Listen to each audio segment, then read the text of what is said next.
we heard a very useful message. और भाई और बहनों, हमने बहुत ही मददगार वचन सुना है।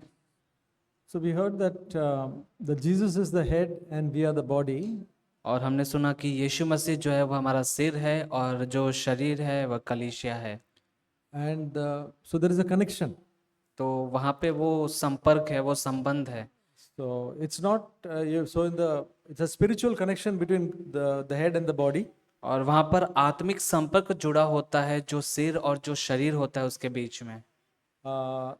So we heard that, as he said, that it's not just the physical presence in the church which makes up the body. और जैसा कि हमने यह भी सुना कि हमारी जो शारीरिक मौजूदगी या उपस्थिति केवल कलीसिया में होना ही काफी नहीं है कि हम उससे जुड़े हैं, But that all those who are connected with Jesus, then they become the body of Christ. लेकिन वह हर एक व्यक्ति जो लोग हैं जो यीशु मसीह के साथ जुड़े हुए हैं वे सभी मिलकर देह बनते हैं। So we need to be born again to be connected to Christ. और हमें आवश्यक है नया जन्म पाने की यदि हम मसीह से जुड़ना चाहते हैं। So all our children, all the youth, each one of us need to be born again. और हमारे जो छोटे बच्चे, हमारे बीच जो जवान है, आवश्यकता है कि वे सभी नया जन्म पाएं। Now you are there in the church because you are there in the family, your family is there, but to be really connected to Jesus, to connected to the body of Christ, you need to be born again.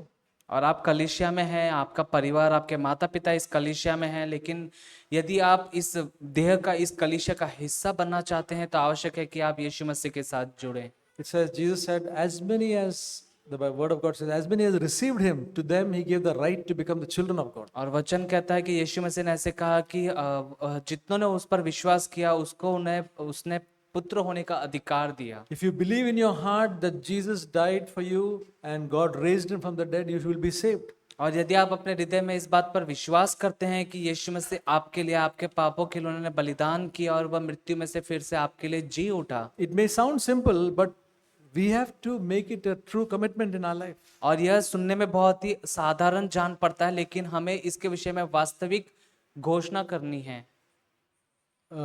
This call is for all men. और यह जो बुलाहट है वह सभी के लिए है, सभी मनुष्यों के लिए है। When we sense that need for God, we must go for it and believe him with all our heart. और जब कभी आपको परमेश्वर की आवश्यकता महसूस होती है, आवश्यकता है कि आप दौड़कर जाएं परमेश्वर के पास, उस पर विश्वास करें। Even those who are believers need to be always connected to God. और यहाँ तक कि जो विश्वासी हैं उन्हें भी आवश्यकता है कि वे हर समय परमेश्वर के साथ जुड़े रहें, उसके संपर्क में रहें। Just because we say 10 years back I received Jesus and today are you still connected with him? और ऐसा नहीं कि वह व्यक्ति कहता है कि हाँ 10 वर्ष पहले मैं परमेश्वर से जुड़ा हूँ या उसके संपर्क में मैं आया हूँ, तो क्या आज भी मुझे आवश्यकता है उसके साथ जुड़े रहने की? What's the meaning of being connected? और जुड़े रहना, संपर्क में रहना, उसका मतलब क्या होता है? Having fellowship with him. और संगति करना परमेश्वर के साथ। There is nothing between us and God. कि हमारे और परमेश्वर के बीच में कुछ भी नहीं है। Just like when you put an electric switch, when the wire is connected, the light will come. और जैसे ही आप बटन दबाते हैं वहां पर आप जानते हैं कि वह तार, वह वायर जुड़ा हुआ है और तुरंत लाइट चालू हो जाती है। There is a disconnection, hidden disconnection inside the wire, the light will not come. और यदि वायर के बीच में यदि छुपा हुआ कहीं पर यदि तोड़ वहां पर यदि वह टूटा हुआ होगा तो वह लाइट चालू नहीं होगी। The Bible says God is light. और बाइबल कहता है कि परमेश्वर उजियाला है। In him there is no darkness. और उसमें अंधकार कुछ भी नहीं। If we say we have fellowship with him and yet walk in darkness, we lie and the truth is not in us. और यदि हम ऐसा कहते हैं कि हम परमेश्वर संगति में हैं, लेकिन फिर भी यदि हम अंधकार में चलें तो परमेश्वर का जो सत्य है वह हमारे अंदर नहीं है। The next verse says, but if we walk in the light, even as he is in the light, we have fellowship with one another, and the blood of Jesus cleanses us from all sin. और आगे वचन कहता है कि यदि वह ज्योति में है जैसा हम भी यदि उसके अनुसार चले, मतलब कि हम भी ज्योति में हैं। और आगे वचन ऐसे भी कहता है कि उसका जो लहू है वह हमें हमारे पापों से धोकर साफ और शुद्ध करता है। All of us, it's very important from day to day to have this connection with God. और हम में से हर एक व्यक्ति के लिए हर रोज प्रतिदिन के जीवन में यह बहुत ही ज्यादा जरूरी है कि हम परमेश्वर के साथ संगति में रहें। It is possible that that connection can go off. और यह संभव है कि हमारा जो संपर्क या जो संगति है वह जा सकता है या टूट सकता है। When we fall into some sin, maybe in thought, word or deed, और यहाँ तक कि हम किसी पाप में गिर जाएं या हम कुछ जो सोचते हैं उसमें भी, and we don't do anything about it. We are not sorry for it. और हम उसके विषय में कुछ भी नहीं करते और हमें उसके विषय में खेद या दुख भी नहीं होता है। We feel that it's all right, to live like this for some time. God also doesn't mind. We may feel like that. और हमें ऐसा भी जान पड़ता होगा कि ठीक है, हो गया, और ऐसे ही उसके विषय में कुछ नहीं करते, ठीक है, परमेश्वर भी इतना ध्यान नहीं देगा। But we lack that communication with God. लेकिन हम वहां पर जो वार्तालाप, जो बातचीत है परमेश्वर के साथ जो होती है, उसको हम खो देंगे। Many times we can pray, but whether the prayer is reaching the ceiling and coming down, that is the thing. और लेकिन जब कभी हम प्रार्थना भी ऐसी स्थिति में करेंगे तो वह प्रार्थना जो है वह केवल जो छत है उससे टकरा कर नीचे आ जाएगी। When Jesus was there, the heavens were opened. और यीशु मसीह ने कहा कि स्वर्ग जो है वह खुल जाता है, Every time the heavens should be open for us. और हमारे लिए भी स्वर्ग हमेशा खुला हुआ हो। Heaven should be open. Every time we speak to God, it should be open. और जब कभी हम परमेश्वर से बात करें, हमारे लिए स्वर्ग जो है वो खुली हुई दशा में रहे। So that is the connection. और वही वह हमारा संपर्क है। You know whether you have the connection. और आप स्वयं जानते हैं कि वह संपर्क आपका है या नहीं। Nobody needs to tell you, yeah, you are connected. Nobody. Don't depend on that. आपको किसी व्यक्ति की आवश्यकता नहीं कि वह आपको आकर बार बार बताए कि आपका संपर्क है, आप संपर्क में हो, उसकी आवश्यकता नहीं है। All of you youth, you know whether you are connected. और आप सभी जो जवान हैं, आप स्वयं जानते हैं कि आप जुड़े हुए हैं या You नहीं। children, you know whether you are connected. और जितने भी बच्चे हैं, आप सभी स्वयं जानते हैं कि आप जुड़े हुए हैं या नहीं। Do you think children can be connected to God? और क्या आपको लगता है, आप सोचते हैं बच्चे भी जो है वो संपर्क में परमेश्वर के साथ आ सकते हैं? Suppose we say they are all small children, they need to grow up to become connected to God. और मान लीजिए जो छोटे बच्चे हैं जिनके विषय में हम ऐसा सोचते हैं कि उन्हें आवश्यकता है कि थोड़ा और बड़े हो जाने की, ताकि उन्हें पता चले परमेश्वर के साथ जुड़ना। I think as long as you are able to understand, maybe 5, 6, 7, 8, you'll be able to be connected to God. लेकिन जहां तक मेरी समझ है, मैं जानता हूं कि जो बच्चा है वो 5-6 साल के बाद आगे की ओर जब जाता है, उसे समझ आने लगती है, हाँ वह जुड़ता है। We want to give lot of importance to the children और हम जो है बहुत ज्यादा महत्व हमारे बच्चों की ओर देते and the हैं young people, और जवानों पर देते हैं। because normally in the world we say the full ticket is for adults. और जहां तक हमें जान पड़ता है कि जो पूरा जो टिकट का शुल्क या जो रकम होती है वो बड़ों के लिए दी जाती है, And the half ticket is for the children. लेकिन जो आधा टिकट लगता है वो बच्चों के लिए लगता है। But I think in the kingdom of God, the full ticket is for the children. लेकिन परमेश्वर के राज्य में जो फुल टिकट कहते हैं वह बच्चों के लिए है, And the adults are only half ticket. लेकिन बड़ों के लिए केवल आधा टिकट है। Adults have finished most of their life.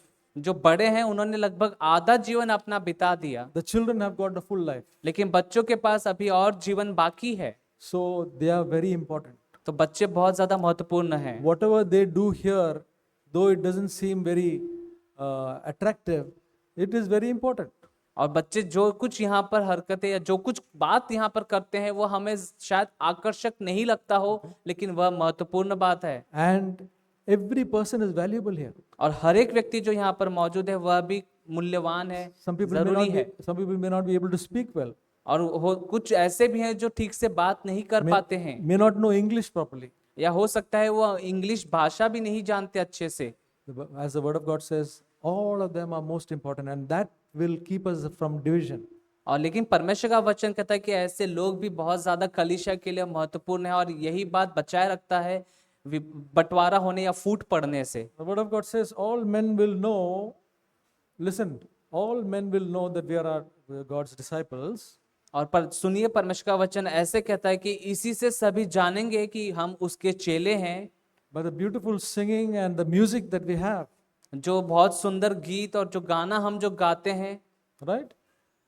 क्या यह सही है? Lot of music. Today we had accordion, we had keyboard, and we had guitar. All men will know when the beautiful singing is there. और आज के गीत के दौरान जैसे कि हमारे पास कीबोर्ड है, गिटार है, हारमोनियम था, All men will know when there is a very good preaching. या सभी इसी से जानेंगे कि तुम मेरे चेले हो, कि ये बहुत ज्यादा अच्छा प्रचार होता है। All men will know when everybody is very friendly, या इसी से सभी जानेंगे कि तुम आपस में एक दूसरे से घुल मिलकर रहते हो, that we are the disciples of Christ. कि हम यीशु के शिष्य हैं। Is that what children, what youth, what does the word of God say? बच्चे और जवान वचन क्या कहता है? Okay? Children? all men will know we are disciples of Jesus because of, yes? Say loudly. जोर से कहें. Freely tell. Love. Children, because of our love for one another, let's read John 13. आइए हम उस यूहन्ना अध्याय 13 के वचन को पढ़ते हैं जो इस रीति से कहता है कि इसी से सभी जानेंगे कि तुम मेरे चेले हो यदि तुम आपस में प्रेम रखते हो. Verse 34 and 35. और उसका वचन 34 और 35. A new commandment I give to you, that you love one another, even as I have loved you, that you also love one another. By this all men will know that you are my disciples, if you have love for one another. मैं तुम्हें एक नई आज्ञा देता हूं कि एक दूसरे से प्रेम रखो. जैसा मैंने तुमसे प्रेम रखा है वैसे ही तुम भी एक दूसरे से प्रेम रखो. यदि आपस में प्रेम रखोगे तो इसी से सब जानेंगे कि तुम मेरे चेले हो. Brothers and sisters, that is the most important thing. If that is missing, most of our activities of no use.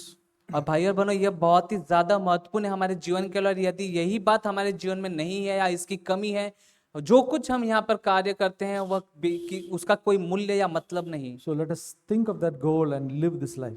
तो परमेश्वर की ओर हम देखें और इस जीवन को जिएं. का धन्यवाद हो जो कुछ भी सुना हमने. Let's thank the Lord for what we could hear today. दो बातें मुझे सीखने के लिए मिला.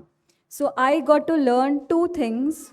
एक तो मसीह का देह के अंदर हम परमेश्वर के साथ कनेक्शन रहना ज़रूरी है. So in the body of Christ, we need to be connected to Jesus Christ. अगर उसके साथ कनेक्शन में नहीं है, सो लाइक हमारा शरीर में बॉडी है बट एक पैरालाइज है, वो माइंड के साथ कनेक्टेड नहीं है. So if we are not connected to Jesus, we will be paralyzed. और पैरालाइज एक डेड जैसे भी बोल सकते हैं हम. डेड मरा हुआ जैसा. So a paralyzed person can be called like a dead man. अब जब हम सभी मिलकर अगर परमेश्वर के साथ कनेक्शन रहेगा तो हम परमेश्वर के उजाले में चलेंगे. परमेश्वर हमें कन्विक्शन देगा. So if we all are connected to the Lord Jesus Christ, we will all be able to walk in the light. क्या परमेश्वर ने हमको यहाँ पर आपको फुल्ली कन्विंस है ब्रदर्स एंड सिस्टर कि परमेश्वर ने आपको यहाँ पर बुलाया. So are we all convinced that the Lord Jesus has called each one of us? ये एश्योरेंस हमारे जीवन में होना चाहिए. We should have such an assurance with कि us इस कलीसिया के अंदर परमेश्वर ने मुझे जोड़ा है. that the Lord has connected us to this church. मैं किसी मनुष्य के कहने पर नहीं, लेकिन परमेश्वर ने मुझे अगुवाई किया है. It is not because of any man, but the Lord has called me. दूसरा चीज मैं बताना चाहता हूँ. The second thing that I want to speak अगर about, परमेश्वर ने तुमको जोड़ा है, if the Lord has connected you, परमेश्वर ने मसीह के देह में जो अंग तुम्हें दिया है उसको एक्सेप्ट करो. so whatever the Lord has given you, whatever responsibility He has given you, accept it. हो सकता है हमको परमेश्वर ने नखुन बनाया रहेगा मसीह के देह में. So maybe the Lord has made us nails in the body of Christ. हमने सुना कि एक छोटा सा हमको नखुन कितना ऐसा लगता है अनइम्पोर्टेंट है, इसको कोई पूछता नहीं है. So if the nail of the finger is considered very unimportant, नखुन का काम हार्ट भी नहीं कर सकता. हार्ट लेकिन बॉडी में सबसे इम्पोर्टेंट वर्क काम करता है. so the work that the nail does, even the heart cannot do. हो सकता है परमेश्वर ने नखुन जैसे हमको लगता है कि प्रभु में मेरे अंदर कोई टैलेंट नहीं है, मेरे अंदर कोई योग्यता नहीं है. So we may think that, Lord, I do not have any talent and I am not worthy. जैसे भाई किरण ने एनकरेज किया कि आप परमेश्वर के लिए उस चीज के लिए वैल्यूबल हो. परमेश्वर ने तुमको ठहराया, ना कि मनुष्य ने. So as Brother Kiran also encouraged us that it is not any man who has called you, but God has called you. और इसके मेन इंपॉर्टेंट चीज हम परमेश्वर के सर यीशु मसीह, उसके साथ हमारा कनेक्शन होना चाहिए. So the most important thing is that our connection should be with the head, that is Jesus Christ. जब अगर कनेक्शन परमेश्वर के साथ रहेगा, हम आपस में कोई वाद विवाद नहीं आएगा. हाथ बोलेगा मेरे को तेरा जरूरत नहीं है. So if we are connected with Jesus Christ, there would be no divisions between us. It is possible that we would not say that I tell the hand that we don't need you. ये kidney, ये liver और पेट वगैरह सब ये बोल सकते हैं कि हाथ तेरा मुझे कोई जरूरत नहीं है. So can the kidney or the liver say to the hand that I do not need you? अगर हाथ अगर खाना लेकर खाएगा नहीं तो अंदर का बॉडी को उसको खाना नहीं मिलेगा। So if the hand does not lift it self up and put the food in the body, the portion will not be in your body. और सब एक दूसरे पे डिपेंडेंट है। And we all are dependent on one another. और सबसे important चीज़ है कि वो परमेश्वर के साथ कनेक्शन में, And the most important thing is that we have a connection with the Lord. और परमेश्वर हमको अगुवाई कर रहा है। And the Lord guides us. हम ऐसा नहीं बोल सकते कि बच्चा मेरे को जरूरत नहीं, ये कोई अनइम्पोर्टेंट है। So we cannot say that these children are unimportant for us. तो ये परमेश्वर का काम है। This is the work of the Lord. परमेश्वर ने जिस जगह पे हमको ठहरा है, हमको उस स्थान को हमको लेना है। So the place that the Lord has appointed us, we have to accept it. Amen. Amen. We heard a very prophetic message about the church. हमने एक बहुत ही भविष्यवाणी वाला संदेश सुना अपने कलीसिया के विषय में। I would like to share one scripture. मैं एक वचन बांटना चाहता हूँ। Now, to form the body of Christ is not a simple thing. तो परमेश्वर की जो देह है उसको स्थापित करना एक बहुत आसान बात नहीं है। Let's read in John 15 verse 5. आज आइए हम पढ़ते हैं यूहन्ना 15 के 15 अध्याय के 5वें वचन से। I am the vine, you are the branches. He मैं who abides in me and I in him, he bears much fruit. Apart from me, you can do nothing. मैं दाखलता हूँ, तुम डालियाँ हो। जो मुझ में बना रहता है और मैं उसमें, वह बहुत फल फलता है, क्योंकि मुझसे अलग होकर तुम कुछ भी नहीं कर सकते। Here Jesus is saying, apart from me, you can do absolutely nothing. तो यहाँ पर यीशु मसीह कह रहे हैं कि तुम मेरे सिवा कुछ भी नहीं कर सकते। As about I want to share about my life, I would like to say that I was not able to remain without sin even for 1 minute. तो मैं मेरे जीवन के विषय में बताना चाहता हूँ कि मैं पाप किए बिना एक क्षण भी नहीं रह सकता था, Because I was struggling with a lot of thoughts. क्योंकि मैं बहुत सारे विचारों में जूझ रहा था। Because in Romans 7 verse 18 it's written, क्योंकि रोमियो के 7वें अध्याय के 18वें वचन में लिखा है, For I know that nothing good dwells in me, that is in my flesh. क्योंकि मैं जानता हूँ कि मेरे देह में कुछ भी अच्छा चीज वास नहीं करता। So the only way we can be away from sin is with the power of God. तो एक ही रास्ता है जिससे हम पाप से बच सकते हैं, वह है परमेश्वर के सामर्थ के द्वारा। Because Jesus is saying, without me you can do nothing. क्योंकि यीशु मसीह कह रहे हैं कि मेरे अलावा तुम कुछ भी नहीं कर सकते। When we say that Jesus is in me, Jesus is in heaven, but what is in me? The Holy Spirit is there within me. तो जब हम कह रहे हैं कि यीशु मसीह मेरे अंदर है, परंतु यीशु मसीह तो स्वर्ग में है, तो इसका मतलब है उनका पवित्र आत्मा मेरे अंदर है। So the most important thing in Christian life, to live a Christian life, first of all, is to be filled with the Holy Spirit. तो हमारे मसीह जीवन को जीने का सबसे महत्वपूर्ण जो बात है वह है कि हम पवित्र आत्मा से भर जाएं, And with that same Holy Spirit, then only we can serve in the church. और उसी पवित्र आत्मा के सामर्थ के द्वारा ही हम कलीसिया में अपना भाग निभा सकते हैं। Because without the power of God, nothing can be done. क्योंकि परमेश्वर के सामर्थ के सिवा कुछ भी नहीं कर सकते। Let's read in Ephesians 5:18. इफिसियों के 5वें अध्याय के 18वें वचन को पढ़ते हैं।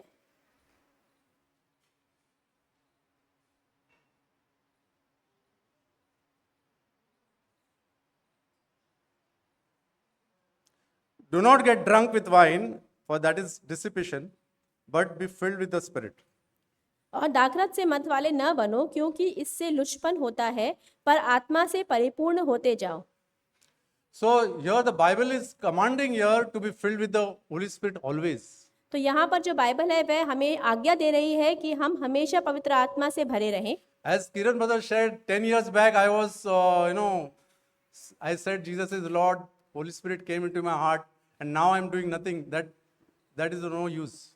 तो जैसे भाई किरण बता रहे थे कि 10 साल पहले मैंने बोला था कि मैं परमेश्वर को जानता हूँ और परमेश्वर अभी मेरे उद्धार करता है, और अभी 10 साल के बाद मैं कुछ नहीं कर रहा हूँ, तो इसका कोई भी उपयोग नहीं है। Here is the Bible is saying, be filled with the Holy Spirit. It's talking about the present continuous tense. तो यहाँ पर जो बाइबल बोल रही है कि पवित्र आत्मा से भर जाओ, तो यह एक वचन बोल रही है जो हमेशा निरंतर हमें भरते रहना है। So as brother Matthew said, that connection with God should be there continuously from us. तो जैसे भाई मैथ्यू ने बोला कि जो परमेश्वर के साथ हमारा संबंध है वह हमेशा के लिए होना चाहिए। Sometimes when I call one of my friend, then the phone is engaged. तो कई बार मैं अपने दोस्त को बुलाता हूँ तो उनका जो फ़ोन है वह कभी कभी बिजी आता है। Sometimes it says ये नंबर मौजूद नहीं है, दिस फोन डजंट एग्जिस्ट. तो कई बार ऐसा हमें संदेश सुनने को मिलता है कि यह जो नंबर है वह अस्तित्व में नहीं है। Different kinds of things are there. The connection is there, then only you can speak to your friend. तो बहुत सारे अलग अलग संबंध हैं, अगर हमारा उनके साथ संबंध है दोस्त के साथ तभी हम उनसे बात कर सकते हैं। Same thing, your connection with God will not be there if there is sin in the heart. तो इसी प्रकार अगर हमारे हृदय में पाप है तो हमारा जो परमेश्वर है उसके साथ संबंध नहीं रह सकता। Only two things we need to do. First thing is keep our conscience clean and be humble. That's it. तो हमें दो चीजें करनी है, एक तो अपना जो हमारा जो विवेक है उसको शुद्ध करना है And be humble. और हम दूसरा अपने आप को नम्र करना है। Let's read this last scripture, Galatians 2:20. तो आइए हम गलातियों का दूसरा अध्याय का 20वां वचन पढ़ें।